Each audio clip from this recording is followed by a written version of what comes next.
Para você que ainda está perdendo tempo, chegou o grande momento. Você que ainda não segue a gente lá no @inglês.semvergonha, gente, esse é o momento.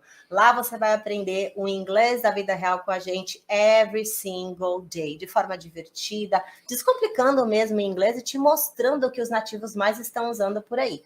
Tá bom? Então, se você não segue nosso perfil, aí está, @inglês.semvergonha. Já dá um thumbs up aqui para os teachers. Toda vez que você faz isso, a gente consegue entregar esse conteúdo mais longe para pessoas que precisam do inglês, assim como você.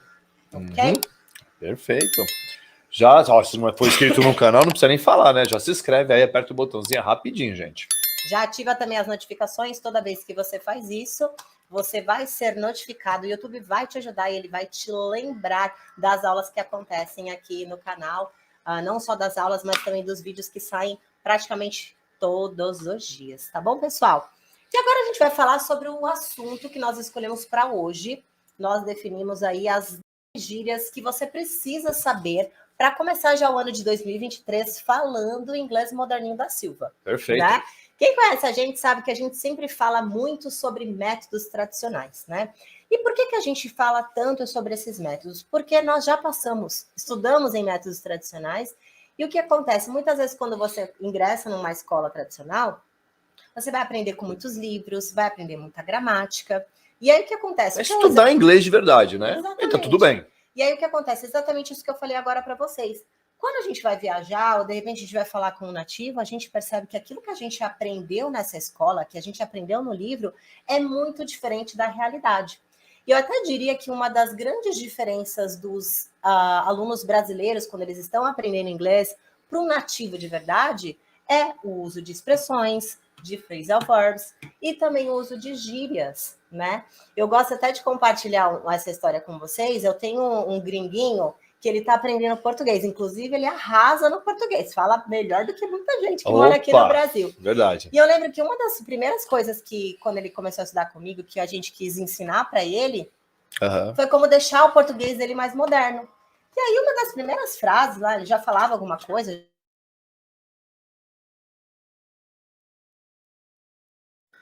Cortamos. Mas uma das primeiras coisas assim que eu quis ensinar para ele, justamente para ele chegar na rodinha impressionando os amigos, que ele fez muitos amigos aqui no Brasil, e eu falei, você já vai chegar lá na rodinha e vai soltar um da hora, que top. E aí ele começou a seguir essas diquinhas que eu dei para ele, junto com o que ele já sabia, é claro, e depois veio o feedback, que é essa parte que a gente mais gosta, falou, teacher, você não sabe, cheguei numa rodinha, fui tomar uma cerveja lá com os meus amigos, e já soltei um da hora, que top, e o pessoal ficou assim. Imagina que lançar bobeira, um que top. Ficou de bobeira comigo. Como assim? Você chegou agora no Brasil, já está usando a nossa gíria, já está tudo moderninho da Silva. E é exatamente essa sensação que a gente passa, nós que estamos aprendendo o inglês, que a gente passa para os nativos quando a gente vai viajar e a gente mergulha na cultura deles e começa a usar expressões, phrasal verbs e também as famosas gírias. E parece bobeira, gente, mas isso daqui é uma técnica, a gente chama de cultural traits. São os traços culturais. Quando você vai falar um idioma, é muito legal você mergulhar na cultura do idioma que você está aprendendo, né? Para entender o que a galera está usando na rua. Né? Por exemplo, isso que eu acabei de falar, o que a galera está usando na rua. Você não aprende isso no livro, não vai aprender a falar desse jeito. Então, o que a gente vai ensinar aqui não tem nada a ver com certo, errado, regra gramatical, não. É como que as pessoas usam, são traits que as pessoas usam para se comunicar. E quando eu digo as pessoas americanas, estamos estudando inglês americano, então a gente vai fazer o quê? Vai copiar o que os americanos usam na hora de falar. Exatamente. Como nosso objetivo é sim modelar os nativos, o que eles estão fazendo por aí, para a gente deixar o nosso inglês cada vez mais parecido com o deles, é importante que a gente mergulhe, que nem o teacher Dani falou, esse cultural traits nada mais é do que você mergulhar no idioma que você está estudando. Um exemplo bem legal que eu vou compartilhar aqui com vocês, que é muito comum aqui no Brasil, né, pra gente. De repente, eu tô conversando aqui com o teacher Dani em português, trocando uma ideia. Esse é um outro, trocando uma ideia. Isso é uma coisa do português. Você traduzir isso ao pé da letra, para eles não faz sentido. Como assim, trocando ideia? Né? Isso é um trait, é cultural. A gente usa aqui. Né? Fala, poxa, vamos jogar futebol. Futebol não é minha praia. Só faz sentido aqui no Brasil. Pra gente, de repente, nem todo lugar no Brasil, né? Aqui em Santos eu sei que a gente usa isso. Exatamente. E aí, imagina essa situação que a gente está conversando aqui, o teacher Dani falou um negócio e eu não entendi o que ele falou. Em português a gente fala assim, quê? Hã? Hã? E aí, o que a gente faz quando a gente está estudando inglês? Danadinhos da Silva, a gente vai lá e a gente traduz. Ao pé da letra. E aí a gente fala assim, numa conversa em inglês que a gente não entende nada, a gente quer usar a mesma coisa que a gente usou no português. Aí a gente usa o famoso what? What? E se você procurar, não tem nenhuma regra que impeça você de fazer isso, né? Como a gente gosta de falar. Quando você vai aprender o idioma, falar, a regra é para que serve e como usa.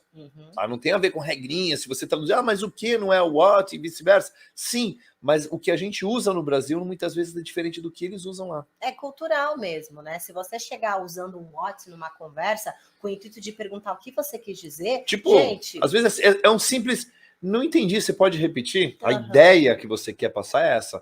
Só que quando você lança um what, o que a pessoa pensa? Tô te chamando pra briga. O quê? Parece até Como meio que você teve grosseiro. coragem de falar? Repete se tu é mulher. Repete que tu vai ver como fazer. Eu tenho certeza que não é isso que você quer dizer, né? Então, quando a gente mergulha no idioma, no inglês, a gente percebe que para essa situação, quando a gente não entende alguma coisa, a gente pode usar what do you mean? Ou de repente, Imagina. how come? I don't get it. Então, existem outras opções que fazem muito mais sentido, e isso seria mergulhar no inglês. Por isso que hoje a gente vai trazer para vocês as gírias... Tem gente que fala assim, né? Ah, teacher, eu não posso falar can you repeat, please? Pode, não tem problema. Mas é o que a gente tá falando, mergulhar na cultura deles é entender o que eles estão usando. Exatamente. Você vai ver muito pouco o uso disso. Existe? Existe. Tem gente que usa? Tem. Mas a maioria... Entendeu? É pensar o que a maioria está usando. Quando você vai assistir filmes, seriado, quando você vai na rua conversar com os nativos, o que eles usam? Exatamente o que a Titi acabou de falar. E aí, exatamente nesse ponto que eu quero bater aqui com vocês. O que acontece quando a gente... Olha só, nesse ponto quero bater aqui com vocês. Imagina traduzir isso para o inglês e já vai se defender, falando, Deus, só faz sentido para gente. Olha a violência aqui. Vai entender. Olha as nossas manias aqui do português também. Existe em todo idioma. Então, quando a gente estuda com métodos tradicionais, gente, muitas vezes não é que a gente perde tempo, mas a gente deixa de aprender o que os nativos estão usando por aí. Né? Essa perguntinha, por exemplo, que o Titi soltou agora, can you repeat, please? Quem não lembra lá no Book One, quando você estava estudando, que a gente é uma das primeiras perguntas que a gente aprende, né, para poder se comunicar com o professor, pedir para ele repetir. E aí o que acontece? Quando a gente vai mesmo para a arena, quando a gente vai para o jogo de verdade, a gente percebe que essa pergunta, ela existe, ela não foi extinta. Se eu falar, eles vão entender, o problema é... Ela não é tão usada. Você não vai escutar isso, aí você vai escutar outras coisas, aí você não conecta, aí fala, meu Deus, eu não entendo nada. Por quê? Porque você não se preparou com frases, vocabulário, com cultural traits que você vai enfrentar na hora da sua viagem, enfim, do momento que você for interagir com nativos. Que é a famosinha WhatsApp. Olha só, no livro, acho que é uma das primeiras unidades que você pega no livro, você vai aprender o verbo to be, e acho que os primeiros diálogos é how are you? How are you? Né? E, mais uma vez falando, não tem nada a ver com certo e errado. Calma que o how are you não foi distinto, não. Tá? O problema é que você aprende how are you quando você vai viajar, ninguém fala how are you. Exatamente. As pessoas vão falar um monte de outras coisas. Tem gente que fala assim. Isso é comunicação, gente. Né? Dá aquela balançadinha. Então, assim, você vai acabar quase não escutando how are you. Muito, muito difícil. Então, um dos mais populares que a gente escuta não é diferente do português. Às vezes você vai encontrar alguém que você já conhece. Imagina. Olá, tudo bem? Como você está? Eu estou bem, que bom que você perguntou. E você, como está? E você? Gente, imagina uma pessoa que você tem intimidade. Você não fala assim. Uma pessoa que você, por exemplo, eu cheguei em casa agora. E aí? E aí, tudo bem? Beleza? Belê? Belê. Sim, cada um fala de um jeito, mas assim, é muito comum, gente, você entrar e cumprimentar desse jeito. Exatamente. Sup or what's up? Lembrando que não é WhatsApp, tá bom? What's up? Não tem nada a ver com... Que traz sentido de aí, beleza? Como você tá, como vai, serve para tudo isso. Lembrando que o inglês não tem uma única tradução, gente. Entender para que serve, como usa. Toda vez que você for cumprimentar alguém, e aí, beleza? Como você tá, como vai? What's up? Então, a ideia é cumprimentar alguém que você já conhece, já tem um grau de intimidade, né? Você não vai chegar se apresentando tudo formal, você vai falar, opa, e aí, beleza, tudo bem, como vai? Coisas do tipo. Então, é muito comum você dar esse tipo de approach. Ou você falar what's up, or sup. Então, vamos acompanhar aqui no vídeo. Trouxe uns exemplos aqui para vocês pegarem a pronúncia. O que vocês vão fazer daí de casa? Além de anotar o exemplo que a gente está colocando aqui, vocês vão fazer o quê? vão repetir em voz alta para fazer modelagem. Ah, outra coisa, só para vocês saberem, tá? Temos escuta aqui Oh, e saberemos se estão repetindo ou não. olha que tá bom? praga de teacher pega, hein? Bora Puxar lá o conferir. pé de vocês de noite, vocês vão ver só. Vamos lá. What's up? What's up? Time. What's up, Bone? What's up, Long? What's up? What's up? What's up? Hey, what's up? Hey, what's up? What's up? What's up? What's up? Hey, what's up? E é legal porque esse sup or what's up, você pode usar tanto com a pessoa que chega para dar o primeiro cumprimento, como com a pessoa que responde também. Maravilha. Olha aí, já temos a nossa primeira gíria muito útil. Se vocês não usam, comece a incluir aí no vocabulário de vocês. Imagina, vocês vão encontrar um gringo que vocês já foram apresentados, já fizeram amizade, e vai chegar tudo formal lá.